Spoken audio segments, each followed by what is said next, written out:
Hello friends, आज मैं आपके लिए लाई हूँ बेसन से बनी हुई बहुत ही टेस्टी सी मिठाई, जिसे बनाना बहुत ही आसान है और एकदम मुंह में घुल जाती है ये मिठाई। और ये बहुत ही कम इंग्रेडिएंट्स में बना है, तो आप भी इसे ज़रूर ट्राई करके देखें। तो चलिए फिर इसे बनाना शुरू करते हैं। तो सबसे पहले हम कोई केक टिन ले लेंगे इस तरह का। आप चाहे तो कोई प्लेट या थाली भी ले सकते हैं और उसमें अच्छे से ऑयल ग्रीस कर लेंगे। और फिर ये मैंने बटर पेपर ले लिया है, तो बटर पेपर को इस तरह से अच्छे से लगा देंगे। और फिर कुछ ड्राई फ्रूट्स मैंने काट कर इसमें डाल दिए हैं। तो ये खाने में बहुत ही अच्छे लगते हैं मिठाई में, तो इस तरह से मैंने इसे थोड़ा थोड़ा क्रश करके डाल दिया है। तो इसे हम साइड में रख देते हैं। तो अब हम लेंगे 2 कप के करीब बेसन और फिर इसे स्ट्रेनर में इस तरह से छान लेंगे। आप चाहे तो मोटी वाली छलनी से छान सकते हैं।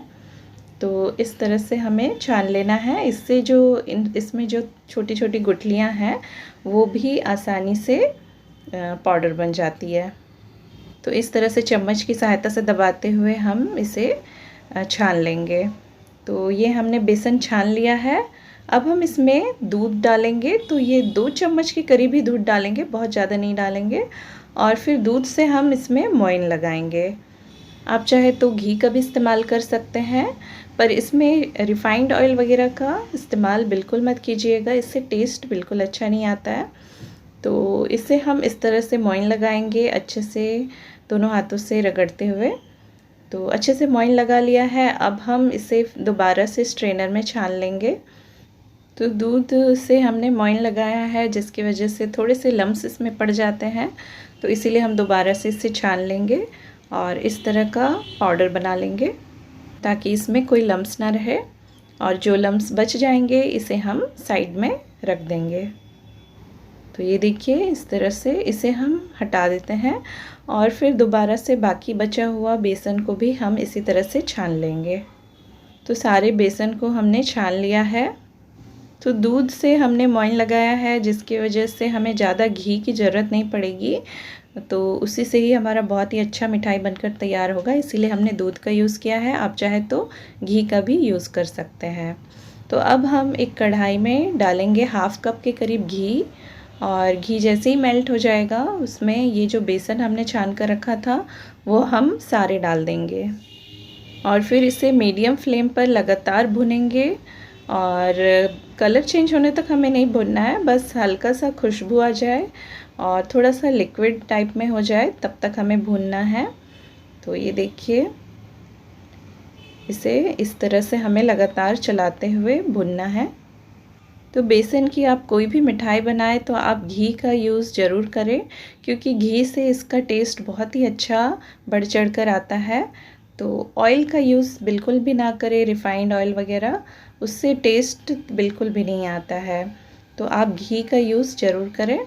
तो थोड़ी ही देर में आप देख सकते हैं ये कुछ इस तरह से लिक्विड फॉर्म में आ जाता है। तो अब हम इसमें दूध दोबारा से डालेंगे 2 चम्मच के करीब। तो 2 चम्मच हमने पहले डाला था मोइन लगाने के लिए, और फिर अभी हम लास्ट में इसमें 2 चम्मच के करीब दूध डाल रहे हैं। तो दूध डालते ही ये एकदम से दानेदार सा हो जाता है, तो अच्छे से मिक्स करेंगे। और गैस की फ्लेम को अब हम ऑफ़ कर देते हैं और इस मिक्सचर को हम किसी दूसरे बर्तन में ट्रांसफ़र कर देंगे। तो सारे मिक्सचर को निकालने के बाद अब हम इसी कढ़ाई में ही चाशनी तैयार करेंगे। आप चाहे तो दूसरा पैन भी यूज़ कर सकते हैं। तो ये मैंने 2 कप के करीब चीनी डाल दिया है और उसी कप से हम 1 कप पानी डालेंगे। और गैस की फ्लेम को हम मीडियम पे रखेंगे और चीनी के अच्छे से घुलने तक इसे चलाएंगे। तो थोड़ी ही देर में चीनी अच्छे से घुल जाती है और इस तरह से बबल्स आने लगती है चाशनी में। तो अब हम इसे बीच बीच में इस तरह से चलाते हुए चेक करते रहेंगे बीच बीच में। तो आप इस तरह का कोई भी कटोरी या प्लेट ले सकते हैं और उसमें थोड़ा सा हम चाशनी डालेंगे। और इस तरह से अगर बह रहा हो, यानी कि अभी रेडी नहीं हुआ है हमारी चाशनी, तो थोड़ी देर बाद दोबारा से चेक करेंगे। तो इस तरह से हम डालेंगे। तो डालने के बाद अगर ये चाशनी बहुत जल्दी नहीं फैलता है, इस तरह से रुक रुक के फैलेगा, यानी कि ये चाशनी हमारी रेडी हो गई है। तो अब हम गैस के फ्लेम को ऑफ़ कर देंगे और ऑफ़ करने के बाद हम ये जो बेसन हमने प्लेट में रखा हुआ था, सारे हम इसमें मिला देंगे। और ध्यान रखिएगा गैस की फ्लेम को ऑफ़ रखना है। और फिर उसके बाद जल्दी हम इस प्रोसेस को करेंगे और जल्दी से मिक्स करेंगे। ये बहुत ही जल्दी ड्राई होने लगता है, चाशनी को एकदम से सोख लेता है।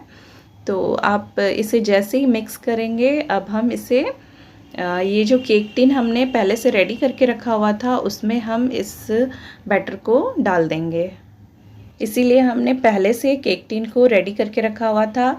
आप चाहे तो प्लेट में भी इसे इस तरह से फैला सकते हैं।